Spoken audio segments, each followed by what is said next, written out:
Oklahoma weather can dish out some of the worst punishment in the world. Hi everyone, I'm meteorologist Tuttle.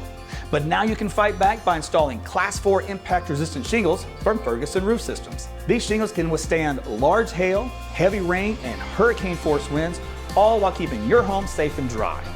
And the best part? This upgrade is completely free for many homeowners. So call today to start reaping the benefits these Class 4 shingles bring, including a discount on home insurance. Only at FergusonRoofSystems.com.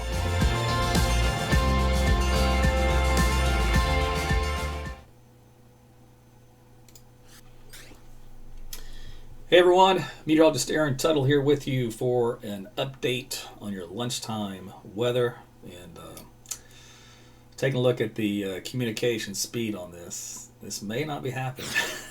Looks like Cox Cable's having some trouble. So we'll see if the internet doesn't work. If it's not, I'm going to have to redo this all over again, which on my end it's not working. So you guys will have to tell me on your end if it's working. And then we're going to go from there. So I'll probably start a whole new one because I'm getting the old red X that says smooth out of luck. But I'm going to wait a second, see if it's turning kind of, it goes from like red to yellow to green. When it's green, we're good to go. When it's red, it means cancel this thing, dude. But I don't know, it's saying red, but it looks like to me it's still going. You guys are giving me some hearts and love, so we're going to go ahead and proceed. And if you're getting some hiccups, or the stream isn't exactly so smooth, then you'll know why. And I'll just assume it's going to be a little Cox, issue there off and on. So we're going to go ahead and get on with the show, as they say. So thanks for joining me. I'm meteorologist Tuttle, and you've come to the right place. We're talking about the heat today. Woo! Smoking heat, man. I mean, stupid heat. Good grief, stupid heat. All right, let's get you to the heat, right? First off, let me show you the good news. It's a gorgeous, sunny afternoon. You know, we got plenty of sunlight out there, just enough to bake things dry. Okay, so let's move on from AT's weather cam on into temperature cam. Oh my goodness, oh my gosh. So let's see, let's do this. I just want to make sure you can see these numbers. 97, 98, 100, 102, 101, 100, 101, 100, 100, 100, 100, 100, 100. So, yeah, 100 degree heat out there today. It's a little early for this nonsense. I prefer not to see it. But this heat is going to give way to some thunderstorm activity. So this is going to be temperatures this afternoon. And heat index values are about the same, at about a degree or two. It's not much difference. It is humid out there, but it's not oppressively humid at this point in time. That'll come. Give it time. We still got plenty of summer to get through. This is just beginning. Hope it's not an omen. Let's put it that way. All right, let's take a look at how things ought to progress on the storm threat for today. So this is from the National Weather Service and the Storm Prediction Center. You see the yellow indicating a slight risk of severe weather. So we're talking golf balls and winds up around 60 to 80 miles per hour. Now, the tornado potential, they only have 4 categories: high, medium, low, very low. What they really should have is 0, none, nada, squat, diddly. And then they could utilize that, especially during the summer months, because you get microbursts in the summer, but you don't get tornadoes. So this will always say very low, but don't look into anything more than that, because that's just the only category they got, unless they just take it off the map, just so you know about that, okay? And then let's go on into how things ought to play out. Let's start with the radar system here. Okay, so as we go into about 4 o'clock, that's when things really are start bubbling up in the atmosphere. So we'll be getting a lot of storms here developing. The model's like a couple of areas, one up in north central Oklahoma, say around around the Enid area, and then also out into western Oklahoma and the Texas Panhandle. So those are the 2 favorable regions where we're going to get a little activity. This activity will continue to develop and then move to the south. Anything that develops here in central Oklahoma, and the stuff out west will move to the east and southeast with time. They'll eventually probably collide here over central Oklahoma and then move on down to south and then whittle away by midnight. So this is going to be about a 6-hour window of storms, or 7, so roughly between, we'll call it from 5 to midnight, something like that. And some of these storms will be a little big, because when you get heat around 100 degrees, you're going to get some results from that, and that comes in the form of damaging wind and large hail. So these are the wind gusts out here, and anywhere you see a brown on the map indicates winds in excess of 60 miles per hour. So there's A lot of 60s here peppered across central Oklahoma. This little white spot out here is around 90 miles per hour in western Oklahoma. That means these storms will be big, big wind makers. All right, so damaging winds can do as much damage as a small tornado. So keep that in mind. It's not pretty. You'll have to clean up after it. Trees will go down. You can get some buildings damaged, mobile homes, all that kind of stuff. So anything excessive over 80 miles per hour does a lot of damage, just so you know. All right. Be lookout for that. Now, hail sizes. The models really weren't too keen on hail sizes with this cluster coming in from the Texas Panhandle, believe it or not. They were more excited about the hail size potential here over central Oklahoma, where the amount on the scales anywhere from around 1 to about 1.5 inches, so about golf ball size or less, we'll call it, for the maximum hail size here over central Oklahoma. So we're going to have a little bit of hail with this stuff, and we're going to have a little bit of wind, hence the slight risk of severe weather. Now, if we look at rainfall amounts, this is going to be lightning I actually want to show you. So it'll be a very electrical storm today. So there's going to be a lot of lightning strikes. All this bright color on the map indicates a pegged out list here where you do see a lot of lightning in the entire column. So kind of gives you an idea of where the storms are more potent, and it seems to favor central Oklahoma. However, the wind, most of the wind damage seems to favor more western Oklahoma. So it's kind of a mixed bag out there today. Now, rainfall amounts looks like up around 1/4 to 1/2 inch out here in these storms out in the west. And the model's really loving this stuff that comes in down the I-35 corridor, where you've got some amounts up around 2 inches of rain. So these can produce some very heavy rainfall. They can produce the wind, they can produce the hail. So it's our garden variety, still lingering severe weather season type storms, just minus the tornado issue. So that's the good news. The bad news is you still got to deal with some severe weather. All right, so I think that was it in a nutshell. So let me put this up here. Okay. So you guys are still commenting, still watching, so that means that the system, that the stream worked, which is good, because I was a little worried about that. I don't know why it's not showing on my end, but that's okay. All right, so let me jump to a couple of your questions. So let me load up the stream here. So I usually, I can't read what you're having to say while I talk, so I usually save the computational bandwidth, so to speak, and then hold your questions to the end where I can comment. All right, let's go to my patrons. Yeah, I know it's been a while. If you guys haven't had a chance yet, please read my blog.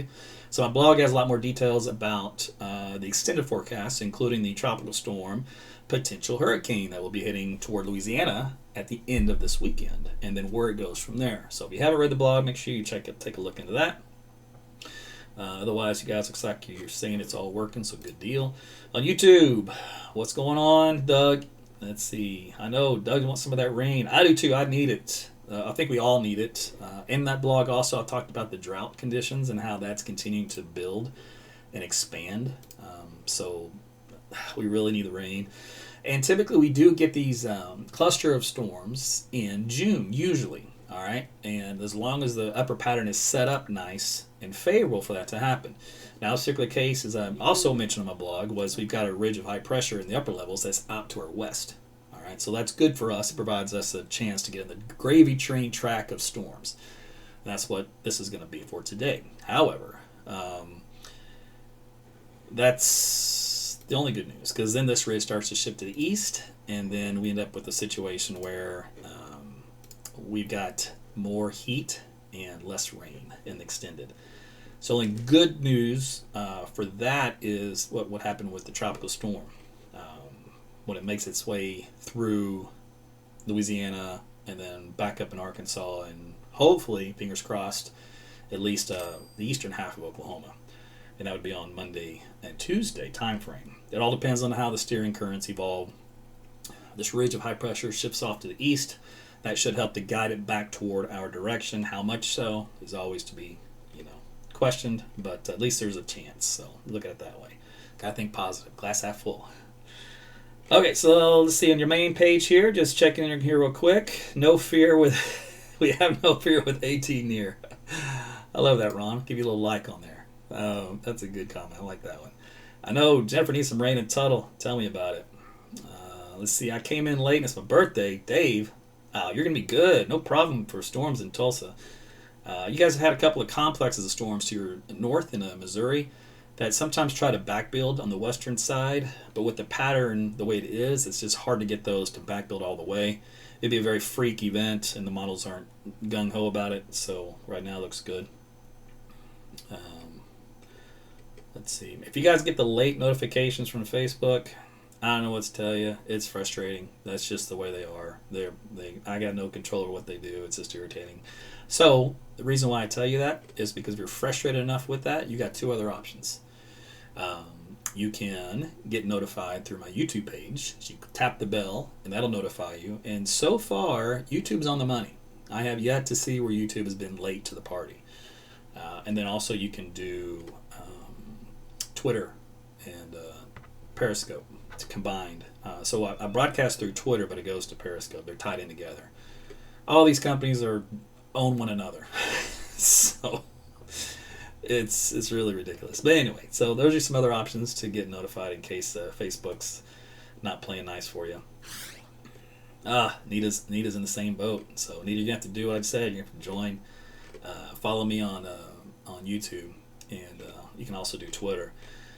Now, what's funny is each platform has its own group of people. So, meaning that everybody favors one or the other for different reasons.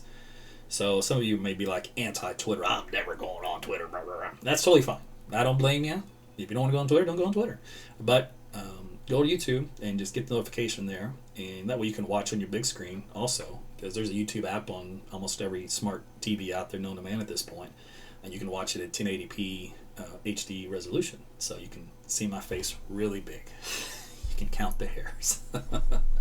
Oh, please don't do that. That's embarrassing. Okay, so that was it for me. Guys, I'm going to get on back to what I got to do. I'll do another live a little later on and talk about the brewing potential hurricane down there in the southern Gulf area coming off the Mexican coastline. And then we'll see how that ends up. So storms today, by the way, if you're late to the party, you're just missing out. You're like, okay, I missed it all, Aaron. What'd you say? Here's your 30-second abbreviation. Storms are coming in this afternoon across northern, central, western Oklahoma. They'll start anytime after 4, and all of them have potential for some hail up to about an inch to maybe as big as golf balls. And then the wind damage threat up to around 80 or more miles per hour. Those are some big winds. And then some good flash flooding type potential rains in some small areas. In other words, you could get up to like 2 inches of rain briefly in a couple hours' time. That may lead to some brief flash flooding because the ground can't soak it all in that fast. Other than that, some good widespread quarter to half inch anywhere you guys get underneath these storms, no problem. With a lot of those others getting about an inch of rain. So it'll really vary on the rainfall amounts. It's not going to be a even consistent value. And then that's it. Those move out of here. They're southern Oklahoma in the evening hours, and they die out by midnight. So Oklahoma City, keep your eyes open around 6 o'clock ish. From any time after 5, 6, 7, right around there, and then we'll see how the storms progress from the west and from the north. They should be getting closer, either already in the area by that point in time. All right, that's it for me. You guys have a great afternoon. It's good talking with you. And make sure you read my blog if you haven't. It's on AaronTuttleWeather.com. It's also been posted on Facebook and Twitter. And it's got the rest of the information about the developing drought and also the tropics on how that weather pattern will shape up to hopefully provide us a little bit of rain toward the beginning of next week. All right, you guys take care.